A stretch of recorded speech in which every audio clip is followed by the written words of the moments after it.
আসলে আমি মনে করি কি খেটে খাওয়ার মধ্যে কোনো শরম নাই। আমরা এখানে কাজ করতেছি, অনেকে এই জমিতে কোদাল মারতেছে, অনেকে হালে উঠাচ্ছে, অনেকে রোয়া দিচ্ছে, মানে আমাদের এলাকাতে যেটা বলে ধান লাগানো, এই ধান লাগাচ্ছি, খেটে খাওয়ার মধ্যে কোনো শরম নাই। সেটা আমার বাড়ির লোক জানুক অথবা এখানে আশেপাশে সিভিল লোক জানুক, এটাতে আমি কোনো লজ্জাবোধ প্রকাশ করি না। আচ্ছা, যাই হোক, আপনি খুব ইনিশিয়েটিভের সাথে কাজ করছেন বাংলাদেশ সেনাবাহিনীতে, ঠিক আছে, একটা মিশন মানুষের মতো করে আছে, তাই না? তো যাই হোক, বর্তমান যে ইয়াং জেনারেশন সিভিলে, হ্যাঁ, এরা তো আসলে এই বর্তমান এই আগেকার মানুষের মতো কৃষিকাজে লিপ্ত নাইকা সবাই। এরা সেনাবাহিনীতে এসে কি করবে তাই জানতে চাচ্ছেন? হ্যাঁ, এরা বর্তমানে সেনাবাহিনী এসে কাজ করতে পারবে এসব? আমার মনে হয় যারা মকরা, মানে কাজ কমের প্রতি যাদের আগ্রহ কম, এরা সেনাবাহিনীতে না আসাই ভালো। কারণ ভাই সেনাবাহিনীতে আসলে কাজ করতে হবে।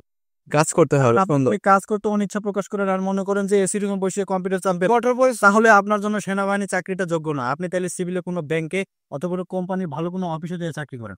এটা তো যাই হোক, তো সিভিলে তো আসলে সবাই তাই চায়, তো এরকম কি যদি তাই সবাই এরকম যদি হয় আর কি, যে এইসব কাজের প্রতি আনইনিশিয়েটিভ, তো তারা কি পর জয়েন কি, মানে বাংলাদেশ একসময় তো আর্মিতে লোক লাগবে, তখন লোক পাবে কোথায়? তখন কি সব কাজ চলবে আর্মিতে?